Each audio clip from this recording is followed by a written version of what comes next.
Hello, my name is Jeremy Sisemore and I'm the president of ASAP Talent Services.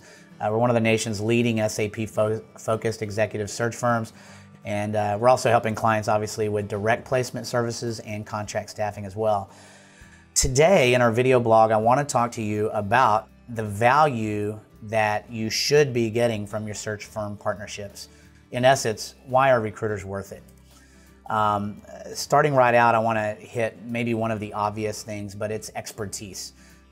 Working with external search firms for really hard to fill positions that have a high demand and low supply, and getting in with a search firm that is a boutique firm that has deep expertise. They know the terminology, the jargon, and they have relationships built up with the talent pool over 10, 15 plus years.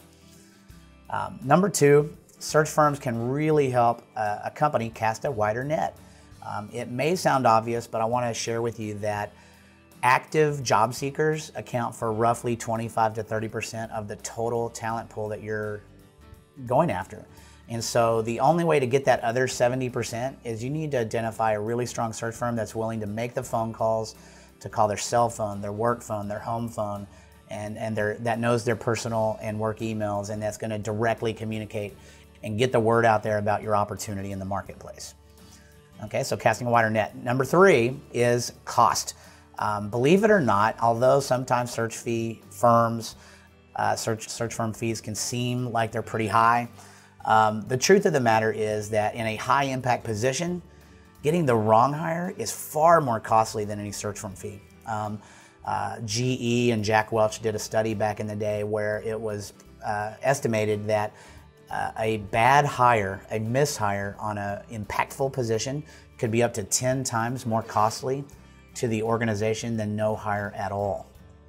Let that sink in. That's tremendous. Now the other thing is that in a relocation scenario, if you can work with a great search firm that might be able to find you local talent instead of having to pay a big relocation fee, which is far more expensive than most search firm fees, there's another way to save cost.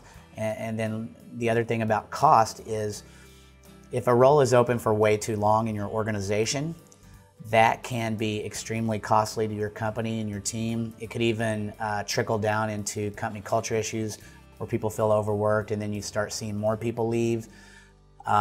It's really a big deal when you start analyzing cost and get a lot deeper in how you evaluate cost when it comes to hiring, because getting an A player, getting that person hired quickly, minimizing the damage and making sure you avoid mishires is really going to impact cost tremendously. And it's why you should be using external search firms.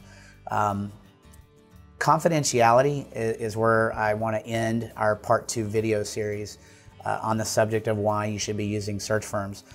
But if you have a confidential search, maybe you have an incumbent in that role, they're still there, or for any reason that you don't want the marketplace entirely to know about the search, using an external search firm is huge around maintaining confidentiality till later in the stages where you're closer to selection. And certainly when you have it narrowed down to maybe your finalist top 3 list. This concludes part 1 of our video series around why recruiting firms are worth it. And I hope that you obviously follow up and watch part 2 as well. Again, Jeremy Sisemore with ASAP Talent Services, and I look forward to working with you in the near future. Thanks.